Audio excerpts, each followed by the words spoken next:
The night was quiet, but inside Ariv's chest, something heavy kept moving like a storm that refused to settle. He sat by the window of his small apartment, staring at the world outside, yet trapped deep inside his memories.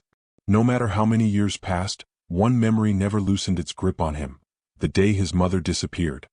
He remembered her gentle smile, the way she tucked his hair behind his ears, and how she hummed soft lullabies that made the world feel safe. She was warmth. She was home. And she wore a simple silver bracelet on her wrist, a gift from her own mother. She always said it held her best memories, as if all her love was locked inside that thin circle of metal. Ariv could still see the bracelet shining when she lifted her hand to wave goodbye to him. He was only 10. She stepped out to run an errand. She never returned. People said many things: she ran away, she got lost, she didn't want the life she had. But Ariv never believed any of it. He knew she wouldn't abandon him. The silence that followed her disappearance was louder than any scream he had ever heard. It hollowed him. And in his deepest memories, there was one moment that replayed again and again. The bracelet slipping from her wrist as she walked away, falling silently toward the ground. He tried to grab it but missed. It rolled under the old wooden bench in their yard, and when he crawled to find it, it was gone. Just like her. Now, after all these years, that lost bracelet was still the one piece of her he longed to see again, more than anything. And soon he would. But not in a way he could ever imagine. The train slowed as it entered the old station, its wheels screeching against metal, echoing through the quiet morning. Ariv stood near the door, gripping the handle tightly. This was the first time in almost 12 years that he had stepped foot in his hometown. The place he once knew so well now felt like a faded photograph, still recognizable but distant, worn out, and full of shadows. As he stepped off the train, the air hit him differently. It carried a mix of damp soil, smoke from old chimneys, and something else. Something like forgotten memories trying to rise again. He paused for a moment, letting the weight of the past settle on his chest. The platform looked smaller than he remembered. The benches seemed older. Even the paint on the station walls was peeling away, like the town itself was trying to shed its past. Ariv walked slowly through the empty lanes. Houses that had once been filled with laughter now seemed silent. Windows were shut tight, doors half broken, and gardens overgrown with weeds. It felt like time had moved on but left this place trapped behind. His father's house stood at the end of the lane. It looked tired, with broken tiles on the roof and a cracked front gate that squeaked with every touch. Standing before it, Ariv felt a rush of emotions: bitterness, sadness, and an ache that came from knowing too many years had passed without answers. He pushed the gate open and walked inside. The house smelled of dust and memories left untouched. Cobwebs clung to corners. The wooden floor creaked at every step, as if the house itself recognized him and was whispering, "Where have you been?" He walked into his father's old room. Everything was exactly where it had been left. The bed, the old writing table, even the rusted lamp. But there was one thing new: a small wooden box placed carefully on the table, almost as if waiting for him. Ariv approached the box with slow, hesitant steps. His fingers trembled as he opened it. Inside, he found a stack of letters tied with a thin, worn-out string. The handwriting belonged to his father. His heart tightened. He sat down and began opening the letters one by one. Most of them were dated in the last few months before his father's death. They were never sent, never shared. Each letter was full of words his father couldn't say, words filled with regret, sorrow, and guilt. "Ariv, there are things I should have told you long ago. I wasn't honest about your mother's disappearance. I'm sorry. I was weak." Ariv's breath caught in his throat. His father knew something. Something he had never dared to reveal. Another letter read. There were signs. Warnings. People who knew more than they should have. Ariv felt frustration building inside him. Why didn't his father tell him when he was alive? Why did he carry the weight alone? Why did he let Ariv grow up with questions that tore him apart? He leaned back, closing his eyes as memories flooded in. His father was always distant after his mother disappeared. He barely spoke, hardly smiled, and spent his nights staring out of windows as if expecting someone to return. Maybe he knew more than he ever admitted. A sudden knock on the door broke the silence. Ariv stood up, startled. When he opened the door, he found an old neighbor standing there, Mrs. D'Souza, who lived 2 houses down. She stared at him for a long moment, her eyes soft but filled with something close to worry. "You came back," she said quietly.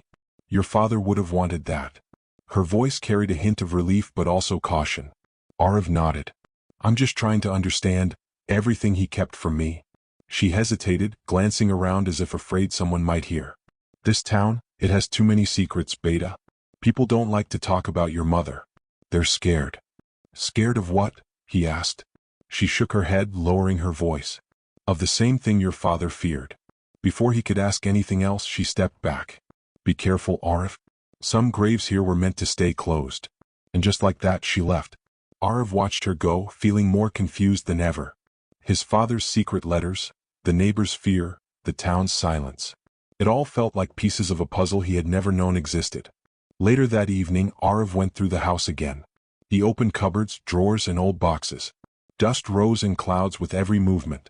But then, inside a small cupboard near the storeroom, he found a notebook wrapped in cloth. His father's handwriting covered the pages, notes, dates, and fragments of thoughts. One line stood out sharply.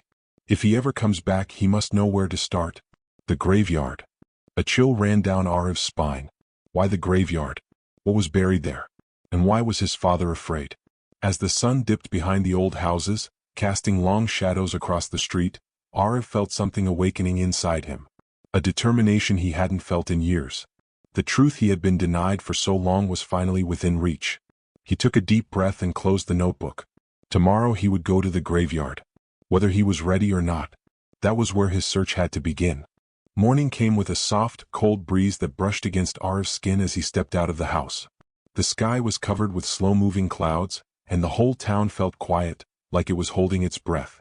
The graveyard sat on the far edge of the village, close to the fields where the grass grew tall and wild. As Arif walked, his father's notebook felt heavy in his pocket, as if the truth itself was pressing against him. The closer he got, the tighter his chest felt. He remembered coming here as a child on a few rare occasions, funerals of neighbors, a distant relative, or just wandering around when he needed to hide from the world. But now, returning with the knowledge that his father wanted him here, gave the place a strange and unsettling meaning. The graveyard gate was rusty and covered with vines. Arif pushed it open slowly, the metal groaning like it had been asleep for years. The inside was quiet. Rows of old tombstones stood crooked and cracked, covered in moss and dust. A few had names faded by time, making them unreadable. Arif walked deeper in, scanning the graves one by one. He didn't know exactly what he was looking for. His father hadn't written anything more. No names, no dates, nothing. Just the graveyard. But something inside him whispered that he wasn't here without a reason. A few birds cried in the distance, their voices echoing across the open land. Arif kept walking, his footsteps light on the dry ground. Then, near the far corner of the graveyard, something caught his eye, a faint glint of light coming from the soil near one of the graves. He froze. The light flashed again. Arif stepped closer, his heartbeat quickening. It was coming from the ground, half buried under dry leaves and mud. He knelt slowly, brushing aside the soil with trembling fingers. At first he saw only a thin line of metal. But then, a familiar shape emerged. Arif's breath vanished from his chest. It was a silver bracelet. His mother's bracelet. He knew that design better than his own name. The tiny carved patterns, the little dent on the side where it had once hit the stove, the exact shine of the metal. His hands shook uncontrollably. What is this doing here? He whispered, his voice barely audible. The bracelet was partly buried at the foot of a grave. Arif wiped the dust off the headstone, his heart pounding in his ears. The name carved into it was unfamiliar. Zoya Mirza. Died 14 years ago. Zoya. He didn't know anyone named Zoya. His family never mentioned her. She wasn't a relative. She wasn't connected to them, at least not in any way he knew. But then why was his mother's bracelet buried with her? His knees felt weak. He sat back on the dry grass, staring at the bracelet lying in his palm. Something deep inside him twisted painfully, the confusion, the fear, the grief of years mixing into one overwhelming flood of emotion. Had his mother been here? Did she know this woman? Did they die together? Was this grave hiding more than a name? Arif couldn't understand. His breath grew shallow as he tried to make sense of the impossible. He looked around the grave, trying to find any sign of disturbance, anything out of place. But everything looked old and untouched, as if time had swallowed any truth the soil once knew. A sudden thought hit him. Had someone placed the bracelet here years ago? Or did it fall from someone's hands, after something terrible happened? Arif stood up, clutching the bracelet tightly. The cold metal felt like ice against his skin, but he couldn't let go. It was the first piece of his mother he had held in years. Tears gathered in his eyes, but he forced himself to stay strong. He needed answers. And he wasn't leaving this graveyard without a clue. He turned toward the caretaker's hut, a small structure at the edge of the graveyard. Smoke rose faintly from its chimney. Someone was inside. Arv approached it quickly. His heart thumped loudly in his chest as he knocked. After a moment, an old man opened the door. His back was bent, his eyes tired but sharp. He stared at Arv for a long second, as if he recognized something in his face. "Yes?" the old man asked, his voice crackly. Arv swallowed hard. I need to ask about a grave." The old man sighed. "People come here looking for the dead all the time. But this grave," Arv said, holding out the bracelet, "had this buried near it. It belonged to my mother." The old man's eyes widened. He stepped back slightly, gripping the doorframe. For a moment he looked like a man who had seen a ghost. Where did you find that?" he asked, trembling. "Near the grave marked Zoya Mirza." The old man closed his eyes, a pained expression crossing his face. "That grave. That story is not one people talk about." "I need to know," Arv insisted. "Please." The old man hesitated, then stepped aside. "Come in." Arv entered the small hut. It smelled of old paper and herbs. The walls were lined with registers and dusty boxes filled with burial records. The old man sat on a wooden chair, breathing heavily. "Zoya died a long time ago. 14 years. But her death was not simple. And the people connected to her? They disappeared too." A cold chill crawled up Arv's spine. "Disappeared?" The old man nodded. A woman who looked a lot like you. She came here often. She tried to help Zoya. After Zoya died, she vanished too. Some say she was taken. Others say she ran away. No one knows." Arv felt his heartbeat quicken. A woman who looked like him. His mother. He gripped the bracelet tighter. "What happened to Zoya?" he asked. The old man lowered his voice as if afraid the walls could hear. "Her story was full of fear. And full of danger. And whoever was involved had power. Enough power to bury the truth." Arv stood frozen. His mother's bracelet. A stranger's grave. A woman with bruises. A disappearance no one spoke about. Everything was connected. Somehow. Arv slipped the bracelet into his pocket and turned to leave. He wasn't afraid anymore. He needed the truth. And now he knew exactly where to start. Night settled over the savannah like a vast dark cloak, swallowing the last streaks of gold from the dying sun. The air vibrated with the low hum of insects, the distant howl of roaming beasts, and the restless whispers carried by the wind. Deep in the heart of the sacred plains, Abani and Jabari moved cautiously through the tall grass, guided only by the faint glow of the moon. The encounter with the spirits earlier had shaken them both, but neither dared speak of it. Some fears became stronger when named. Abani kept her spear close, her fingers tight around the wooden shaft. Every rustle made her flinch, though she did well to hide it. She had always felt at home in the wilderness, running, hunting, surviving, but tonight the darkness seemed alive with eyes. Watching, judging, waiting. "We are close," Jabari murmured, trying to reassure himself as much as her. The village seers once said the path to the River of Echoes begins where the earth splits into three. We must find the trident-shaped gorge. Abani nodded. And after that, we pray the spirits still allow us passage. Jabari didn't answer. He merely tightened the strap of the small satchel slung across his chest, the one containing the fragment of the ancient mask that had thrust them into this journey of destiny. That jagged piece of carved wood pulsed with an unnatural warmth, as if alive, as if guiding them where it wanted them to go. Hours passed. The moon climbed, then dimmed behind drifting clouds. They followed the call of distant running water until they reached a cliff overlooking a deep ravine. And there it was, the gorge dividing the land into three long winding cracks like claw marks from a god's hand. Abani exhaled. This must be it. Jabari stepped forward, peering into the depths. A pale blue mist wafted from below, carrying whispers, real whispers, that curled around their ears. "Do you hear that?" Abani asked. "I do," Jabari replied softly. "Voices. Calling." The River of Echoes was not a normal river. Legend said it flowed not with water but with memories, echoes of the past, the present, and even the futures not yet lived. One wrong step into its depths could swallow a soul forever. They descended slowly down a narrow, twisting path carved by ancient hands. The air grew colder. The mist thickened. Abani's breaths turned shaky, though she tried to steady them. Jabari, usually fearless, walked pressed against the cliffside, silently praying he would not slip. At the bottom, The ground opened into a cavern illuminated by a soft, otherworldly glow. Before them flowed the river of echoes, its surface rippling not with currents but with visions. Faces rose and sank, voices murmured secrets, destiny shimmered like shifting light. Ebony stepped closer, her heart pounding. "It's beautiful and dangerous," Jabari reminded her. A low hum vibrated through the cavern. At first it was just a sound, a deep resonance. But then it intensified, growing into a tremble in the air, the earth inside their bones. The river's surface began to churn, its luminous glow brightening until it cast shadows that danced across the cavern walls. Ebony's grip on her spear tightened. Something is coming.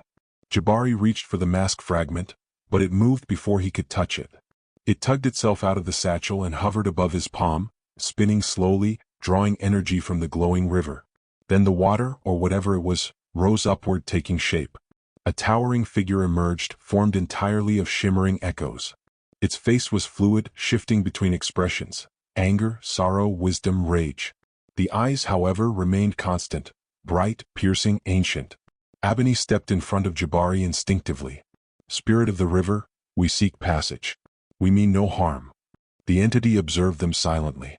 When it finally spoke, its voice was a chorus of many fading voices overlapped into one. "Children of the earth, why do you disturb the river of memory?" Jabari swallowed hard. "We seek truth, the truth behind the mask of ruin. We seek to stop what is coming." The spirit's form rippled violently at the mention of the mask. "The mask," it echoed. "Cursed relic. Forbidden creation. It was never meant to return." Ebony took a step forward. "Yet it has. And it calls for him." She pointed at Jabari.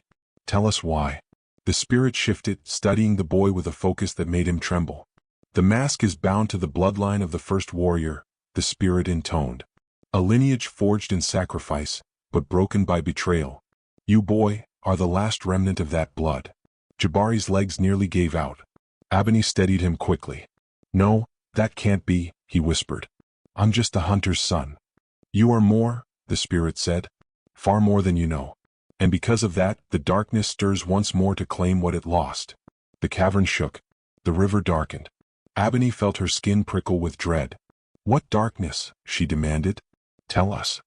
But the spirit recoiled suddenly. Its shifting form flickered, as though fighting an unseen force. "It watches," the spirit hissed. "It listens. The shadow that once ruled seeks to rise again. And the mask is the key."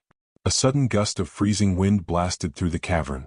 Jabari stumbled back, gripping Ebony's arm. "What's happening?" "The darkness approaches," the spirit warned, its voice cracking like breaking glass. "Go. Find the Keeper of Dawn. Only they can guide you now." The cavern walls trembled violently. Cracks split the ground beneath their feet. The river lashed upward like a living creature. Ebony pulled Jabari toward the exit. "We have to move." The spirit's final words echoed through the collapsing cavern. "Beware, the Shadow King. He has awakened." And then everything went black. A deep, crushing silence swallowed everything, as if the world itself had stopped breathing. Ebony's eyes fluttered open to darkness, not the natural darkness of night, but a suffocating void without shape or sound. She pushed herself up slowly, her fingers brushing cold stone. Her head throbbed. The last thing she remembered was the cavern collapsing, the river exploding upward, the spirit's last desperate warning. "Jabari?" she whispered. Her voice faded instantly, devoured by the void. Panic tightened her chest. She rose to her feet, one hand reaching forward blindly. The air felt thick, heavy, saturated with the same unnatural cold that filled the river of echoes. Then, far ahead, a flicker of dim orange light. Ebony exhaled shakily. "Jabari?" She ran toward the glow, her steps echoing in the emptiness. As she drew nearer, the darkness peeled away, revealing rough cave walls, jagged and charred. A small fire crackled weakly at the center of a hollow chamber. And next to it, collapsed on the ground, lay Jabari. Ebony rushed to him. "Hey, wake up." She shook him gently, then harder. "Jabari, please." His eyes snapped open. He gasped, clutching his chest as though surfacing from deep water. "Ebony," he coughed. "You're alive." "So are you," she whispered with relief, helping him sit up. "What happened? How did we get here?" I don't know," he said, wiping sweat from his brow. "One moment the spirit was warning us. The next, everything exploded. Ebony scanned the cave. It wasn't the cavern they had been in. This place was older, colder, with walls etched by ancient, twisted patterns she didn't recognize. They resembled claws. Or teeth. "We're not alone," Ebony said quietly. Jabari tensed. "You sense something?" She nodded. "Something watching us." But before Jabari could respond, a low rumble vibrated through the cave. Then another. A growing rhythm. Footsteps. Heavy. Slow. Approaching. Ebony snatched her spear. Jabari leapt to his feet, gripping the mask fragment that still hummed faintly with energy. The footsteps stopped just outside the halo of firelight. A shadow moved, massive, towering. A voice echoed through the chamber, deep and resonant. "So, the river spit you out." Ebony raised her spear. "Show yourself." The darkness shifted as a figure stepped into the light. It was an old man, at least he looked like one. His hair was pure white, braided into long ropes that flowed down his back. His skin was dark and weathered like ancient bark. He wore a cloak of woven leaves and feathers, but his eyes burned with an amber glow that did not belong to any mortal. Jabari swallowed. "Who are you?" The man studied them calmly. "A far better question is, who are you, to survive the river of echoes?" Ebony remained poised to strike. "Answer him." The old man chuckled softly. "Very well. I am called Mandiru, once a guardian of the plains, now a wandering keeper of what remains of the old ways." Jabari exchanged a quick look with Ebony. "Keeper." The word struck him like a bolt. "The spirit told us to find the Keeper of Dawn," Jabari said. "Is that you?" Mandiru's amber eyes narrowed. "If the river spirit sent you to me, then your burden is greater than I feared." Ebony stepped forward. "We were told the Shadow King has awakened. Is that true?" Mandiru's expression darkened like thunder rolling across the sky. "Yes," he said. "And his awakening will bring ruin unlike anything this land has seen since the age of the first warrior." Jabari felt his muscles tighten. "What does the Shadow King want?" "What he has always wanted," Mandiru replied. "Dominion over the living. To reclaim a throne that was shattered long ago. And to wield the mask, the one you carry a part of." Jabari instinctively clutched the fragment.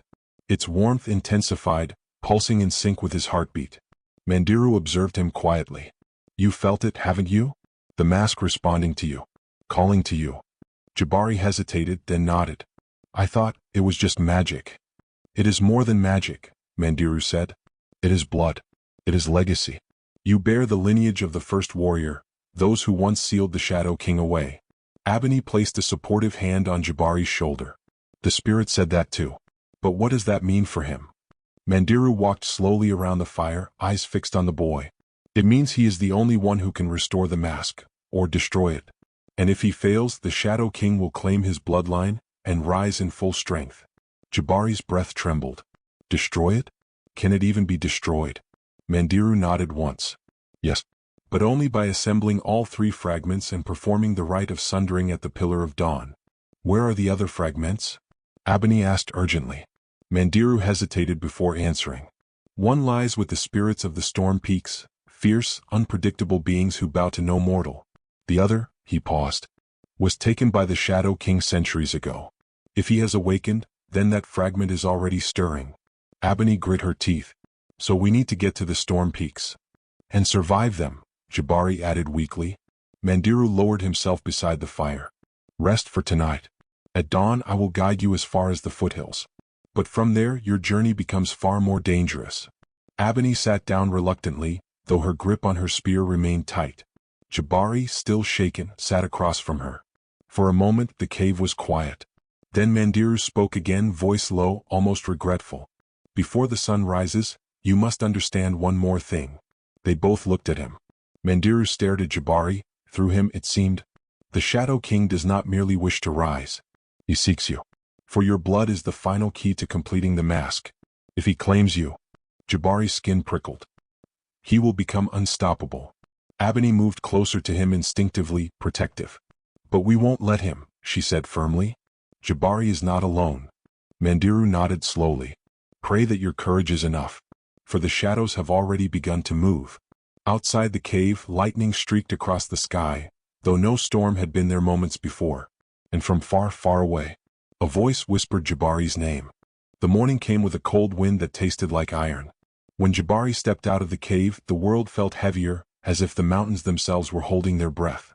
The sky above him was layered with thick gray clouds drifting like silent watchers. Ebony tightened the wraps on her arms. These clouds weren't here last night. Mandiru stepped forward, his wooden staff tapping the stone ground. They came because the peaks are awake. They feel the fragment that Jabari carries. And they do not welcome outsiders. Jabari swallowed hard. Then why would they allow us to take another piece of the mask? Mandiru's voice dropped into a grave calm. They won't allow it. You will have to earn it. Ebony glanced at Jabari, concern flickering in her eyes. Whatever happens, we face it together.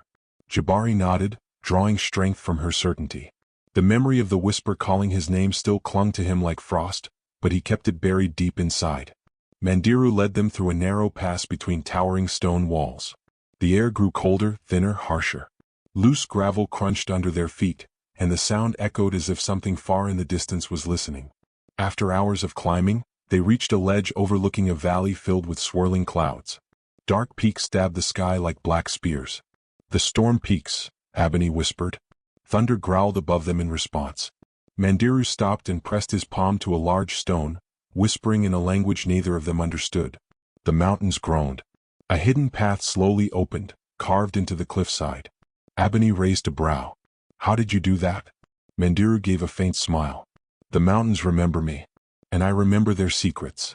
Jabari stepped forward first, but Mandiru caught his arm. Be mindful. The spirits of the peaks test those who enter. If they sense fear or doubt, they will use it against you. Jabari nodded tightly. I'm ready. But he wasn't. Not truly. He could feel the fragment trembling inside his pouch, vibrating with a warning he didn't understand. The path narrowed. The wind roared like a living creature, pushing against them with icy force. Ebony shielded her eyes. Feels like the whole mountain wants to tear us off the cliff. It does, Mandiru replied calmly. Keep your eyes forward. And whatever happens, do not stop walking. A moment later the wind changed. It whispered. Jabari. Jabari froze. His heart pounded. The whisper wasn't like before. It wasn't from the Shadow King. It was softer. Familiar. Mandiru's voice cut through the wind. Do not listen to the mountains. Move. But the whisper came again, clearer. Jabari, come home. Ebony grabbed his arm before he could turn toward the sound. Don't look. It's a trick. The mountain is using your memories. Jabari forced himself to keep walking. Sweat beaded on his forehead despite the cold. It sounded like. I know, Ebony said gently. But whatever voice you heard wasn't real. The wind screamed in frustration, and suddenly the path crumbled beneath their feet. Run! Mandiru shouted. The three of them sprinted as rocks shattered around them, tumbling into the endless mist below. Just as the ledge gave way entirely, Jabari leaped, landing hard on a wider stretch of stone farther ahead. Ebony and Mandiru landed beside him. Jabari gasped for air. Was that a test? Mandiru shook his head slowly. No. That was a warning. Before Jabari could answer, the sky cracked open with blinding white light. A bolt of lightning slammed into the ground just meters away, blasting stone shards in every direction. Ebony shielded Jabari with her body. Move! Mandiru yelled. We are close. The peaks won't let us pass quietly. They pressed forward until the path widened into a circular plateau surrounded by stone pillars etched with swirling patterns. Ebony frowned. What is this place? Mandiru stepped into the center. The Gate of Winds. The storm spirits will not show themselves unless summoned. Jabari's heartbeat quickened. And how do we summon them? Mandiru raised his staff and struck the ground 3 times. The wind stopped. The sky fell silent. Even the mountain seemed to hold its breath. Then, without warning, every pillar erupted with swirling vortexes of white smoke. The air spiraled upward, twisting into towering figures of wind and lightning. Their forms flickered between mist and muscle, their voices a chorus of thunder. Ebony stepped back, gripping her spear. Those are spirits? Mandiru knelt respectfully. Great guardians of the peaks, we seek only the fragment of the mask. We come with purpose, not greed. The largest spirit surged forward, its entire form crackling. Purpose? Or delusion? The mask brings ruin. Its fragments belong only to the sky. Mandiru's tone hardened. The Shadow King has awakened. If we do nothing, the land will fall. The spirit's swirling face turned to Jabari. You carry the blood of the first warrior, yet you tremble. Jabari felt exposed as if the spirit could see deep into his bones. I'm not afraid, he said, though his voice wavered. Lightning flashed. You lie. A blast of wind slammed into Jabari, throwing him to the ground. Ebony rushed to his side, but another spirit blocked her path with a wall of swirling air. His heart must be measured, the lead spirit declared. His soul weighed. Only then may he touch what belongs to the skies. Jabari pushed himself to his knees. What do you want from me? The spirit extended a long, crackling arm. The fragment in Jabari's pouch glowed violently. Bring it forth, the spirit commanded. Ebony whispered urgently, Jabari, this could be a trap. Mandiru shook his head. No. This is their test. Jabari's hands trembled as he pulled out the fragment. It pulsed like a heartbeat, warm, alive. The spirit leaned closer. Only one worthy may claim the next piece. Step into the circle of winds. Alone. The plateau darkened as shadows curled around him. Ebony grabbed his wrist, eyes burning with fear. Wait, you don't have to prove anything to them. Jabari gently pulled his hand free. Yes, Ebony. I do. He stepped toward the glowing circle etched into the stone floor. Lightning coiled around it like restless serpents. Mandiru whispered, Be brave, boy. Jabari took a final breath and stepped into the circle.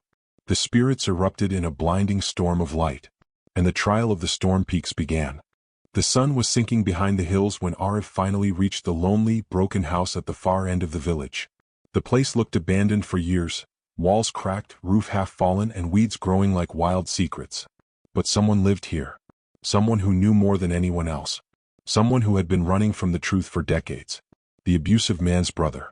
Arif stood at the wooden door, his heart beating hard. The bracelet in his pocket felt heavier than metal. It felt like a truth pulling him forward. He knocked. For a moment nothing happened. Then the door creaked open, revealing an old man with trembling hands and tired, bloodshot eyes. His face carried years of regret, deep lines carved by sorrow instead of age. What do you want? The old man whispered. Arif stepped closer, calm but determined. I need answers. About my mother. About Zoya. About your brother. The old man flinched as if stabbed by the name. He turned away and walked inside without saying a word. Arif followed, closing the door behind him. The house smelled like damp wood and silence. Only one lamp flickered in the corner.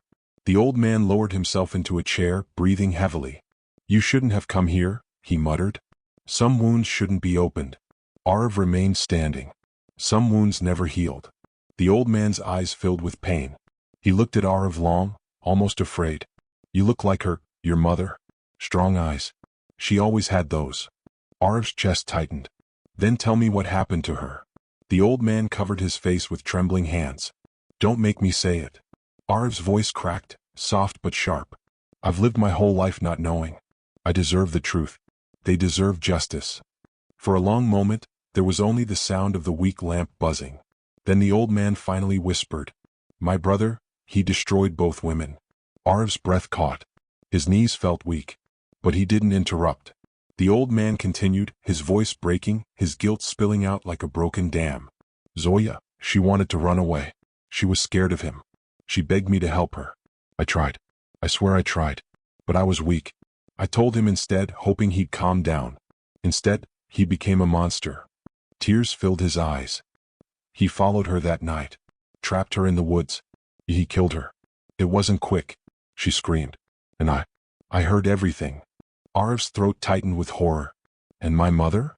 The old man looked at him through shaking tears. Your mother tried to save her. She saw Zoya running. She stepped between them. She fought my brother like a lioness. Arif felt his chest twist painfully. She was strong, the old man whispered. But he was stronger, and full of rage. Arif's voice shook. So he killed her too? The old man shut his eyes, tears rolling down his wrinkled cheeks. I don't know. I swear I don't know. He dragged her away after killing Zoya. I followed them, but I lost them in the darkness. I never saw her again. A silent storm ripped through Arif's heart, fear, anger, and hope colliding. What about the bracelet? Arif asked, barely able to speak. The old man wiped his face with shaking fingers. We buried Zoya quietly. No police. No grave mark. My brother wanted everything hidden. When we covered her with soil, I saw something shining. He paused, eyes wide with old fear. It was your mother's bracelet. He must have dropped it during the struggle. Arif froze. So you buried it with Zoya? he whispered. The old man nodded miserably. To hide the connection. His voice cracked. I am a coward. Arv looked at the frail old man and for a moment saw the younger version of him, scared, confused, controlled by a violent brother. A man trapped by fear as much as guilt. Another question burned inside Arv. Is my mother dead? He whispered. The old man stared into the dim light. I don't know, he said softly. But there were rumors. His voice dropped to a trembling breath. Some people said a woman who looked like her was seen far from this village. I didn't believe them. Maybe I didn't want to. Maybe I was afraid of hope. Arv's heart jumped. Oh, a word he had not allowed himself in years. The old man leaned back, exhausted. I am ready to face punishment. I am tired of carrying this weight. But you must finish what she started. You must find the truth. Arv stepped forward and placed the bracelet on the table. The old man stared at it like it was a ghost. Arv's voice was quiet but strong. This isn't the end. Not for her. Not for me. He turned toward the door, his heart heavy but alive. Behind him, the old man whispered, barely audible. I'm sorry, for everything. Arv paused but didn't look back. Some apologies were too late but they still mattered. He stepped out into the night, with sorrow in his chest and a burning fire in his eyes. The search was not over. Not even close. The morning sky was soft and pale when Arv finally walked away from the village. Behind him lay the graves, the secrets, the broken memories, and the haunting silence of years lost. But in his hand, warm against his skin, rested the silver bracelet that had carried him through the darkness. He paused at the edge of the old road and looked back one last time. This place had shaped him, hurt him, and tested him. But it had also given him something he never expected. Hope. For the first time since childhood, Arv felt his heart steady. He no longer carried guilt like a heavy chain. He carried purpose. His mother's memory wasn't a wound anymore. It was a guide, a light pushing him forward. He tightened his grip on the bracelet. Wherever you are, he whispered, I'm coming. Then he turned and walked toward the rising sun, leaving the village behind. The wind brushed past him gently, almost like a familiar touch, almost like a blessing. Some stories end with loss. Some end with pain. But Arv's story, his true story, was only beginning. Because some stories don't end at the grave. They begin there.